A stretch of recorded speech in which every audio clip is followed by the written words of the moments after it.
عورت کو وراثت میں حق دیا گیا. یوصیکم اللہ فی اولادکم للذکر مثل حظ الانثیین. اللہ تمہیں تمہاری اولاد کے بارے میں تاکیدی حکم دیتا ہے مرد کا حصہ 2 عورتوں کے برابر.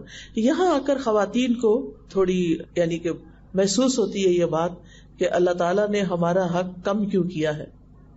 پہلی بات تو یہ دیکھیے کہ یہ حق اس معاشرے میں عورت کو دیا جا رہا ہے جس میں عورت کا وراثت میں کچھ بھی حصہ نہیں تھا، وہاں اس کو حصہ دلوایا جا رہا ہے. پھر مرد کو 1 اور عورت کو آدھا کیوں دیا گیا؟ اس کی وجہ یہ ہے کہ بنیادی طور پر اسلام نے مرد کو ذمہ دار بنایا ہے کہ وہ عورت کی شادی کے موقع پر اس کو حق مہر دے. پھر یہ کہ شادی کے بعد اس کی تمام ضروریات، بنیادی بیسک نیڈز جو ہیں، جس میں اس کا کھانا پینا، اس کی ٹریولنگ، اس کا علاج معالجہ، یہ سب چیزیں مرد کی ذمہ داری ہیں اور اس کے لیے مرد کو کمانا ہے. اب آپ دیکھیے کہ جیسے اگر کسی کو وراثت میں حصہ ملتا ہے، ایک بھائی ہے اور ایک بہن ہے، بھائی کو ڈبل ملا، بہن کو 1 حصہ ملا. اب یہ کہ بھائی کی شادی ہونی ہے، بھائی کو اپنی بیوی کو بھی دینا ہے، گھر بھی تیار کرنا ہے اور پھر شادی کے بعد بیوی پہ خرچ بھی کرنا ہے.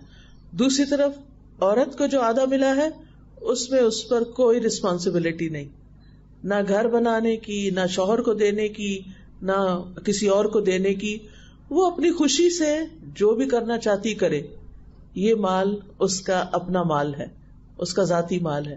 وہ چاہے صدقہ خیرات کرے، وہ چاہے اپنے پیرنٹس کو دے، وہ چاہے اپنے بچوں پہ خرچ کرے، وہ چاہے کسی بھی ویلفیئر کے کام میں لگا دے. مرد کو حق ہی نہیں کہ وہ اس سے سوال کرے کہ تمہارے وہ پیسے کہاں ہیں جو تمہارے باپ نے تمہیں دیے تھے. مرد کو اس سے کوئی سروکار نہیں. باپ نے دیے، بیٹی کو ملے، اب بیٹی کی مرضی، وہ چاہے تو شوہر کو بھی دے سکتی، یعنی اس میں بھی کوئی حرج نہیں.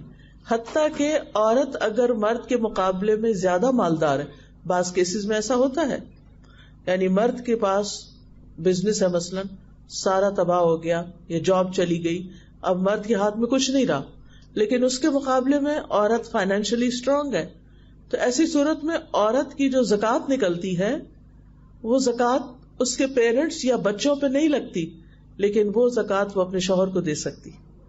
یہاں تک یعنی عورت کو اس معاملے میں انڈیپینڈنٹ کیا گیا ہے کہ وہ اپنے مال سے اپنے گھر والوں کا کس طرح خیال رکھ سکتی ہے.